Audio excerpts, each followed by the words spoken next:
Et hello tout le monde, c'est Bastien Tatou en chair et en encre et j'espère que vous allez bien. Je sais pas pourquoi j'ai fait ça. Moi ça roule et aujourd'hui je vous emmène au Venezuela. Venezuela, c'est pas facile à dire, mais je vous emmène au Venezuela. Pour vous parler d'un jeune homme tatoué. Et jusque là, rien de spécial, ça fait un petit peu une longue distance pour vous parler de quelqu'un qui a simplement des tatouages un peu partout sur le corps. Oui Mireille, ça je te l'accorde. Oui, parce que si je te montre cette photo, le mec est plutôt classique. Il a des tatouages en noir et gris un petit peu partout, sur le torse, etc. Enfin bref. Jusqu'à là, tout est normal. Et moi, ce qui m'intéresse, parce qu'il y a bien quelque chose qui m'intéresse pour partir au Venezuela, c'est en fait dans son dos.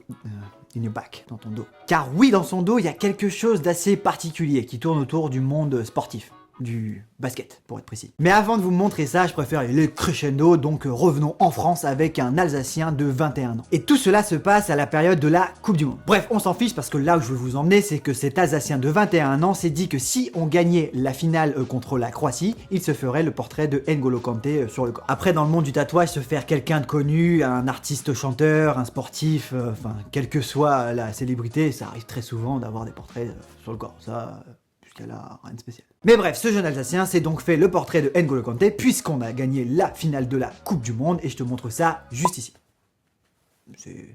C'est plutôt sympa. Et pour info, ça a été réalisé par une artiste qui s'appelle Marina Bay. Donc si tu me suis Mireille derrière cet écran, tu auras compris qu'aujourd'hui le thème de cette vidéo c'était les tatouages et le monde sportif. Et je t'ai mis un petit peu l'eau à la bouche avec le portrait d'N'Golo Kanté. Mais t'auras compris, on va vite repasser sur le sujet avec la partie du Venezuela. C'est-à-dire tout de suite, maintenant je vous montre ce qui s'est passé et c'est plutôt cocasse. J'aime bien dire cocasse. Du coup j'ai trouvé ça sur un compte Insta qui s'appelait Family Tattoo et je vous montre ça en vidéo right now.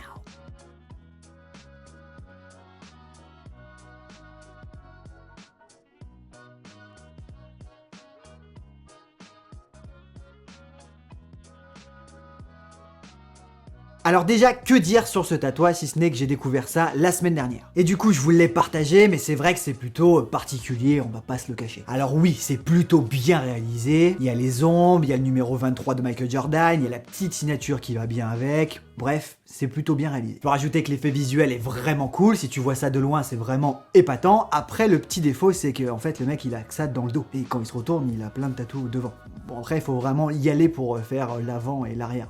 Mais je voulais vous le montrer. Je l'aurais pas personnellement, mais après, pour tout vous avouer, c'était pas la première fois que je voyais une performance identique. Non, c'était pas la première fois.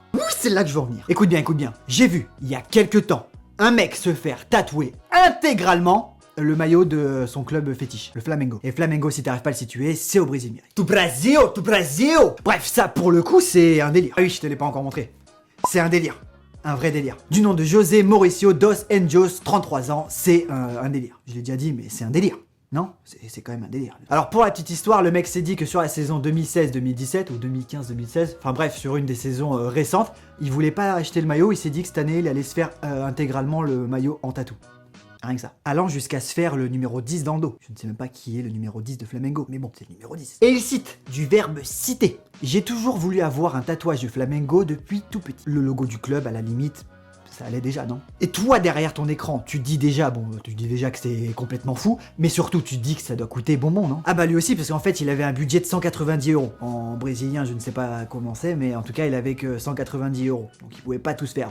Mais son tatoueur étant gentil, il lui a proposé de faire ça, en fait. Il lui a dit, je te le fais gratuitement parce que je kiffe, en fait, le projet. Voilà. Après, moi, je te le dis, même gratuit, faut pas rêver. Je le fais pas. Bah surtout que Sarah me pète la gueule. Enfin, elle me pète la gueule, oui et non. Petite référence pour mes amis belges. Sinon, j'ai 2-3 détails à vous donner. L'un, c'est que ça a duré 90 heures, soit 36 séances. C'était très long. Et de deux, ça a pris plus d'1 an à être réalisé. Ça veut dire qu'en fait, on était sur la saison d'après et que le maillot a été changé. Puisque tous les ans, il y a un nouveau maillot, enfin bref... Bref, je suis pas là pour juger, mais il faut avoir des sacrés coronesses pour faire ça. Ah ouais, moi je te le dis mon petit Jack. Bref les padawans, cette vidéo est déjà terminée. Alors comme vous avez vu, je voulais simplement vous exposer des tatouages assez particuliers. Oui, parce que c'est pas tous les jours qu'on voit ce genre de projet. Puis je pense que si j'avais fouillé longtemps sur les internets, j'aurais trouvé d'autres projets similaires. Un mec qui s'est fait tatouer le maillot de Dortmund, un autre qui s'est fait tatouer le maillot de, j'en sais rien, d'un golfeur. Je pense que ça existe. Donc voilà, c'était simplement un petit partage entre moi et vous. Donc n'hésitez pas à me faire part de votre stupéfaction en commentaire.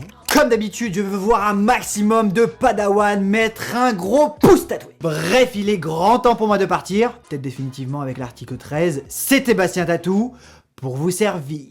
Peace!